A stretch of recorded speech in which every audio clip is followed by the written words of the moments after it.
The hospital waiting room smelled like antiseptic and broken promises. 11:34 p.m. on the 2nd of March. I stared at my phone. 47 missed calls to my sister, 0 callbacks. The surgeon would arrive any minute to discuss my biopsy results, and every plastic chair around me held a stranger's worried face. The worst part wasn't sitting there alone. It was realizing I'd been alone for months, and I'd just been too afraid to admit it. 6 months earlier, life looked perfect from the outside. I was 32, running my own graphic design business from my downtown loft, Sunday dinners every week at Mom's house in the suburbs. My older sister Penelope managed a dental practice.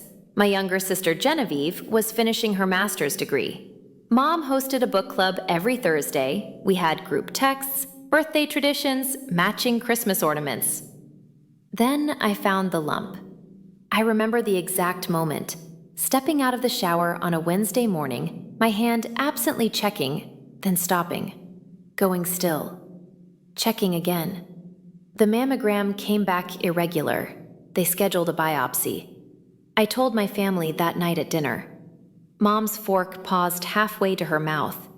"Oh, honey, I'm sure it's nothing. My friend had one of those, totally benign." The radiologist seemed concerned. I said carefully, "They want to do it next week." Penelope glanced at her phone. "Next week's crazy for me, new associate starting. But text me after, okay?" Genevieve reached for the breadbasket. "You're young and healthy. It's probably just a cyst or whatever." I wanted to scream. Instead, I smiled and changed the subject. That was the pattern. Every time I brought it up, minimized, dismissed, redirected. 3 weeks of tests, 3 weeks of rising panic, 3 weeks of, "I'm sure it's fine," while my hands shook too hard to hold a coffee cup. My best friend Fiona came over the night before my biopsy. She found me on the bathroom floor, hyperventilating. Hey, breathe with me." She sat down, took my hands. "When's the procedure?" "Tomorrow, at 9. My voice cracked. "Nobody's coming with me. Mom has a book club. Penelope has meetings. Genevieve has class." Fiona's face changed. "What do you mean nobody's coming?" "I asked, multiple times. They all said—" I couldn't finish. "I'm coming," Fiona said flatly. "And we need to talk about your family." She stayed over, made me tea, asked questions I'd been avoiding. When did you last have a real conversation with them? When did they last ask how you were feeling? When did you stop expecting support because asking hurt too much? The answers made me sick. The biopsy took 45 minutes. Fiona held my hand in pre-op, waited through the procedure, and drove me home. My phone had one text from Mom. "Thinking of you." No calls, no follow-up, no, "How did it go?" "They don't even know if I'm alive right now," I whispered in Fiona's car. "I know," she said quietly, "and that's not okay." The results would take 5 to 7 days. I spent that week working from home, staring at my phone, trying to understand how I'd become invisible to the people who were supposed to love me most. I started noticing other things, patterns I'd explained away. Like how Penelope only called when she needed design work for her practice, free design work. How Genevieve borrowed money every month but never asked about my life. How Mom guilt-tripped me for missing one dinner but hadn't noticed I'd lost 12 pounds from stress. When my sister showed up unannounced Thursday evening, I felt hopeful for exactly 10 seconds. "Hey, so I know your thing is happening," Penelope said, breezing past me into the kitchen. "But I'm in a total crisis. I need new patient brochures by Monday. Can you work this weekend?" I stared at her. "My thing?" "You know, the medical stuff." She waved vaguely. "Anyway, the brochures. You mean my breast biopsy? The one where I'm waiting to find out if I have cancer?" She had the grace to look uncomfortable. "Right, that. But it's probably nothing, so get out." "Excuse me?" My hands were shaking again, but this time from anger. I said get out. You show up here, don't ask how I'm doing, don't even say the word cancer, and immediately ask me to work for free? Get out. You're being dramatic. I'm being honest. For the first time in months, I'm being honest. You don't care about me unless I'm useful to you. She left, slammed the door. 30 minutes later, my phone exploded with texts from the family group chat. Penelope is very upset. What happened? Can we not have drama right now? She's acting crazy. I just asked for help with one thing. I typed and deleted 5 responses. Finally sent, I have my biopsy results appointment Tuesday at 10 a.m. If any of you care, you're welcome to call me after. Nobody responded. Which brings us back to that waiting room. Tuesday night, 11:34 p.m. The appointment had been that morning. I'd sat across from Dr. Walsh, watching her mouth form words. Invasive ductal carcinoma, stage 2A. We need to discuss treatment options immediately. Cancer. I had cancer. I walked to my car in the fog, sat in the parking garage for an hour, called my mother, voicemail, called Penelope, voicemail, called Genevieve. Hey, I'm in class. Can this wait? I have cancer. A pause. Oh. That's... wow.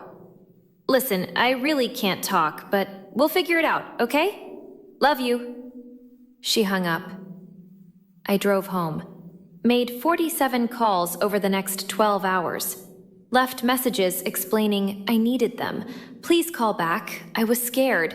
I didn't know what to do. Silence. Then, at 9 p.m., a text from Mom. Honey, can we talk about this Sunday at dinner? I have a headache tonight. That's when something inside me shattered. I called Dr. Walsh's office, asked about the emergency meeting for later that night to discuss my treatment options because I'd been too shocked to process anything that morning. Then I drove to the hospital and sat alone. The waiting room had 17 people when I arrived. By 11:30, only 6 remained. A teenage boy with his entire extended family, an elderly man holding his wife's hand, a woman with 2 friends who brought her crossword puzzles and coffee. Everyone had someone. I had Fiona on speed dial, but she was 3 states away at a work conference. I'd told her not to fly back. One of us should keep our life together. Ava Brennan? I stood. Dr. Walsh led me to a consultation room. Where's your support person? She asked gently. Not coming. Her expression shifted. Concern mixed with something that looked like recognition. Do you have anyone who can stay with you tonight? After we talk through this? No. She sat down heavily. Then we're taking this slowly, and I'm giving you resources before you leave. For the next 90 minutes, she explained everything. Surgery options, lumpectomy versus mastectomy, chemotherapy protocols, radiation, survival statistics, side effects, timeline. She wrote things down when my hands shook too hard to hold the pen. She repeated the information 3 times without impatience. She pulled up diagrams and studies on her tablet. You'll need help, she said finally. Through treatment, someone to drive you to appointments, stay with you after surgery, help during chemo. Do you have... No. The word came out flat. I don't. What about the people you called today? They're busy. Dr. Walsh studied me. Ava, I've been an oncologist for 19 years. I've seen a lot of family dynamics, and I need you to hear this. You deserve better than being busy. That's when I started crying. Not delicate tears, ugly, choking sobs that I'd been holding back for months. She didn't rush me, just pushed tissues across the desk and waited. I don't know when it happened, I finally said. When I became the person they only called when they needed something. When my problems became inconvenient. When I started making myself smaller and smaller so I wouldn't be a burden. That's not love, Dr. Walsh said quietly. And you're going to need actual support to get through this. She gave me a folder filled with resources, support groups, therapy referrals, patient navigators, home health services, a social worker's card. Call this number tomorrow, she said, highlighting it. Ruth Chen. She specializes in helping patients build support systems. She's phenomenal. I left at 1:47 a.m., drove home. I sat in my loft, surrounded by proof of my family's absence. The Christmas decorations I'd put up alone, the birthday cards I'd sent but never received, the group photos where I was always the one taking the picture. At 3 a.m., I opened my laptop and started typing. An email to my mother, Penelope, and Genevieve. No subject line, just truth. I have stage 2 breast cancer. I will need surgery, chemotherapy, and radiation. I will lose my hair, my strength, and possibly my breast. I will be sick and scared and in pain. I have called each of you multiple times. I have told you I'm terrified. I have asked for help. You have all been too busy. I need you to understand something. This is not a guilt trip. This is not manipulation. This is me stating a fact. You have abandoned me when I need you most. I'm sending this at 3 a.m. because I can't pretend anymore that everything is fine. It's not fine. I'm not fine. And your absence is a choice you're making every single day. I start treatment in 2 weeks. If you want to be part of my life after this, you need to show up. Not with texts, not with excuses. Actually, show up. If you can't, I need you to say that clearly so I can stop waiting for people who aren't coming. I hit send before I could second-guess myself. Then I called Fiona.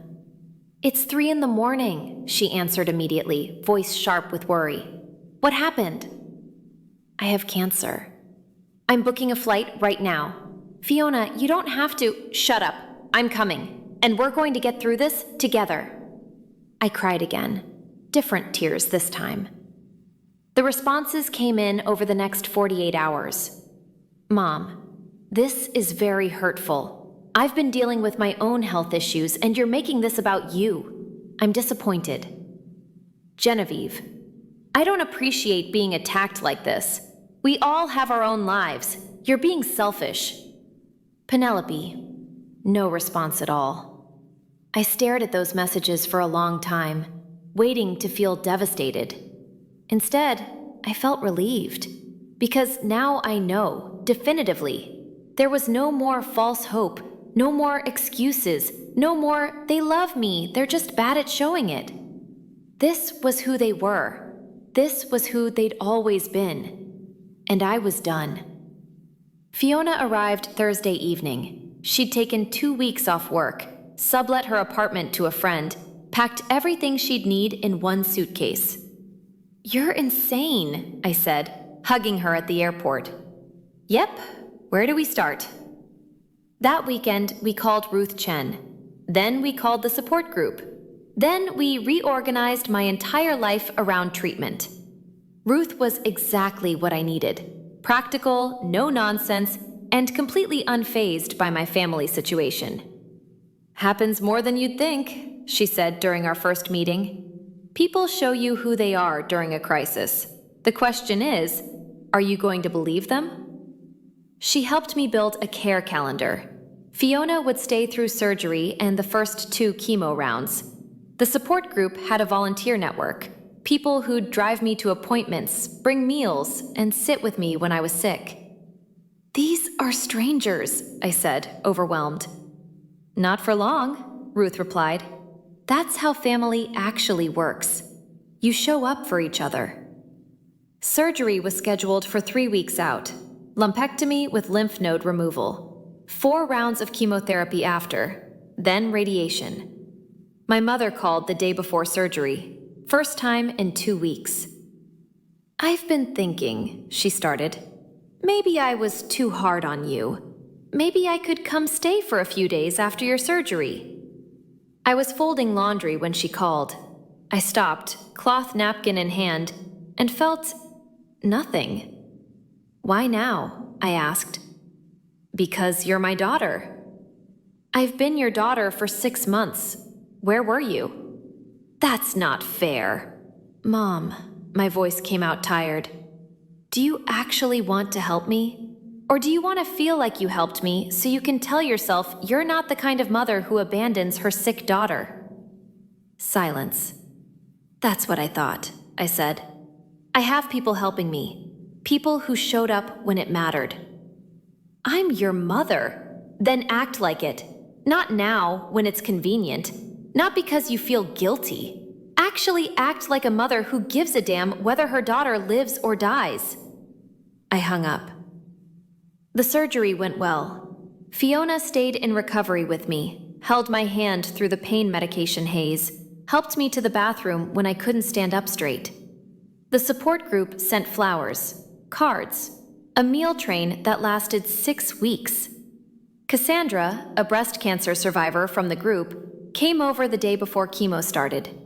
She'd brought a bag full of items: soft scarves, nausea medication, a journal, fuzzy socks.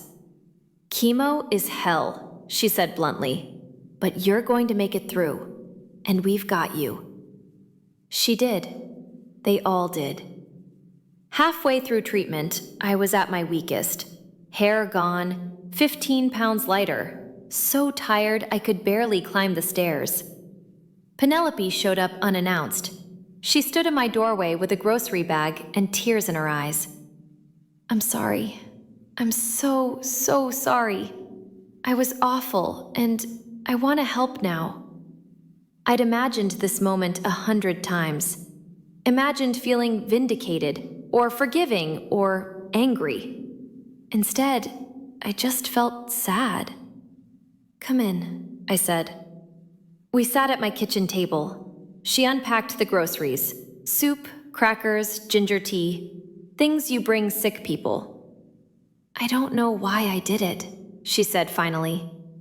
"Why did I disappear? I think I was scared. Seeing you sick made it real that bad things could happen.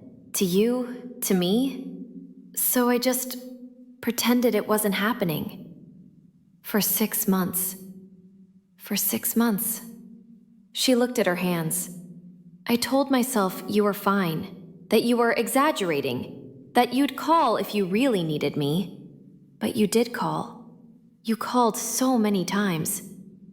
And you didn't answer." "I know." We sat in silence. "I can't trust you again," I said finally. "Not the way I used to. You showed me exactly where I rank in your priorities. Below your comfort, below your convenience, below your fear." "I know," she whispered. "But if you want to rebuild something new, not what we had before, but something honest, you can start by actually showing up. Not just today because you feel guilty.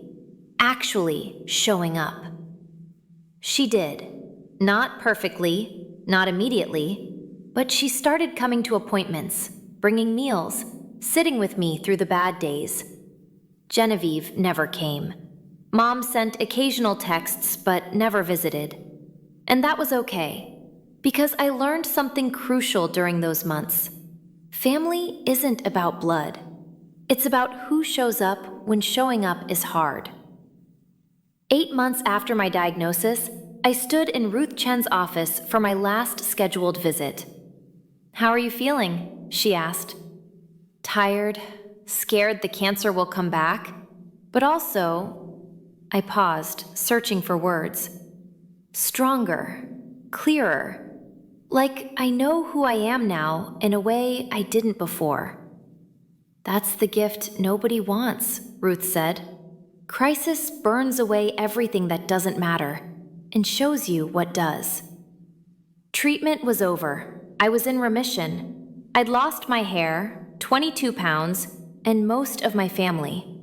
I'd gained Fiona's spare room and a support system that felt more like home than any Sunday dinner ever had.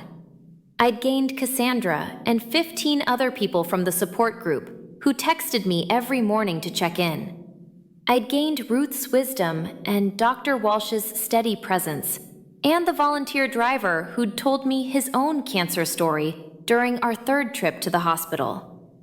I'd gained the knowledge that I could survive the worst thing I'd ever faced, even when the people I thought would carry me decided I was too heavy to hold. 3 months later, Penelope and I met for coffee. We were rebuilding, slowly, carefully, without illusions. "Mom wants to know if you'll come to Christmas dinner," she said. I stirred my latte. "I'm spending Christmas with Fiona and Cassandra. We're cooking together." "She'll be hurt." "She's been hurt before. She'll survive." I met my sister's eyes. I'm not responsible for managing everyone else's feelings anymore, especially not the feelings of people who didn't care about mine when I was going through hell. Penelope nodded slowly. "That's fair." "Maybe next year," I added, "if things keep improving. But I'm not rushing back into a dynamic that almost destroyed me." "I understand." And I think she actually did. Today, I'm 2 years cancer-free.